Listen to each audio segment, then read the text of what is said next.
Listen carefully, traveler of the unseen. This message is not calling your name. It is calling the part of you that still waits in the dark after every prayer has been spoken. There is a chamber within the soul where many have sat alone, a place beyond words, beyond tears, beyond explanations.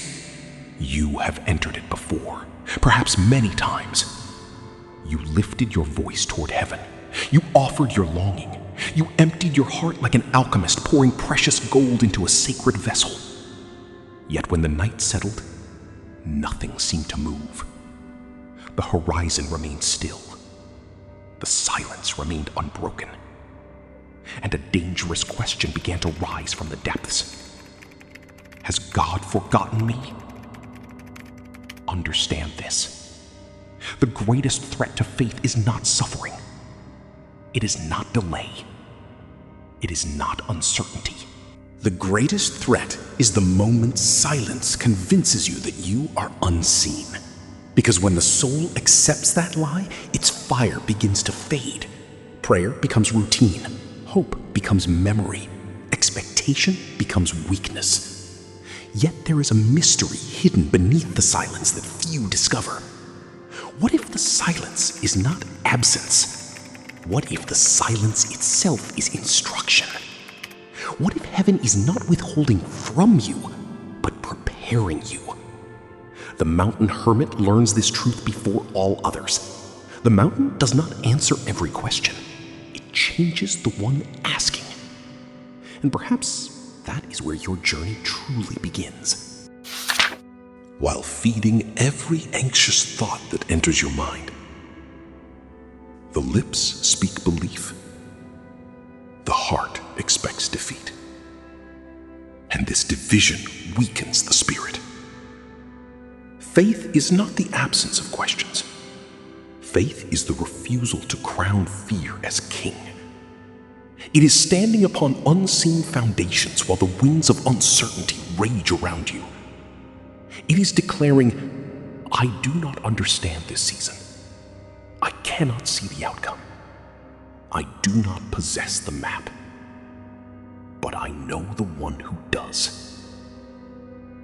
That realization creates a shift. The soul stops measuring God's presence by visible evidence. It begins recognizing his presence through trust. And in that moment, power returns. Not the power to control life, the power to walk through it, unshaken. The ancient alchemists understood something most people never learn. Transformation does not begin when metal receives what it desires.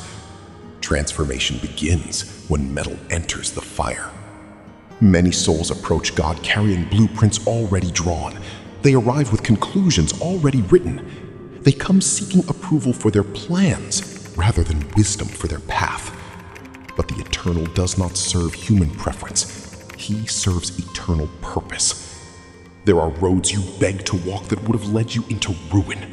There are doors you pounded upon that concealed dangers your eyes could not detect. There are departures you mourned that later revealed themselves as mercies. Yet while standing in the moment of loss, the soul often mistakes protection for abandonment. The ancient alchemists understood something most people never learn.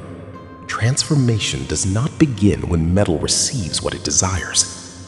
Transformation begins when metal enters the fire. Many souls approach God carrying blueprints already drawn. They arrive with conclusions already written. They come seeking approval for their plans rather than wisdom for their path.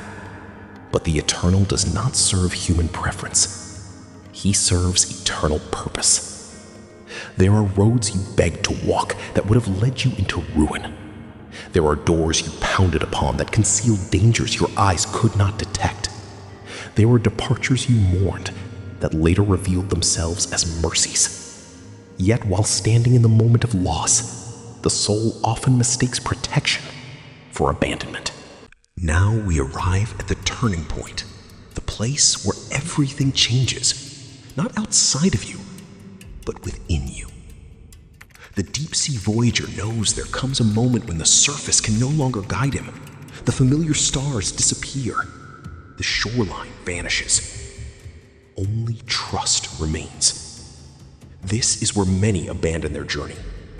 Not because God failed them, but because they secretly believed certainty would arrive before faith was required. Consider how often fear disguises itself as wisdom. You pray for restoration, yet secretly prepare for collapse. You ask for provision, yet spend every day rehearsing scarcity. You seek peace. There is a maturity that only emerges after the long wait, a strength forged in hidden places, a wisdom unavailable to the impatient. This is where spiritual authority is born. Not through receiving everything you ask for, but through surviving seasons when you receive nothing you expected. The mountain hermit understands this. He does not command the storm. He does not negotiate with the wind. He learns how to remain standing while both pass over him. Many people claim surrender while secretly maintaining control.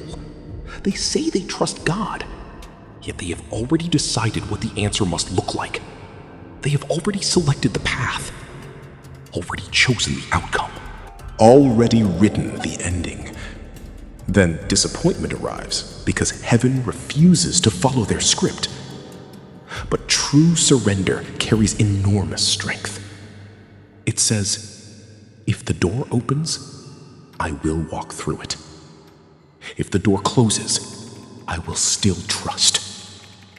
If the path changes, I will follow. This is not weakness.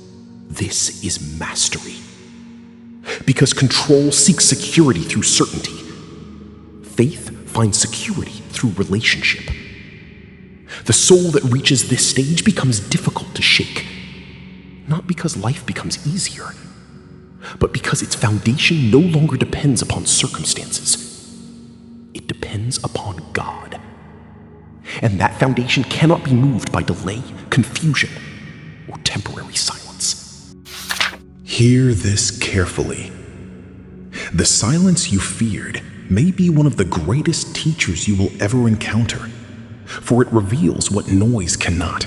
It exposes where trust ends and control begins. It reveals whether faith is rooted in outcomes or rooted in God Himself. The ancient alchemist did not curse the furnace. He understood its purpose. The deep-sea voyager did not fear the depths. He knew hidden treasures existed below the surface. And the architect of silence, he never wastes a season. Not one prayer, not one tear, not one waiting hour. What appears inactive to human eyes may be a sacred construction taking place beneath the visible world. The answer may not arrive in the form you imagined. The timing may not match your expectations. The road may bend where you expected it to remain straight. Yet none of this means you have been abandoned. It means the story is still unfolding. So stand firm. Stand when understanding fails. Stand when certainty disappears. Stand when the horizon remains quiet. Let your faith become deeper than outcomes. Let your trust become stronger than circumstances. And when the silence surrounds you once more, do not retreat. Do not surrender to fear. Do not crown doubt. Instead, stand in your truth. Stand in your faith. Stand in the presence of God. And remember, the soul that learns to trust the silence eventually discovers that heaven was speaking all along.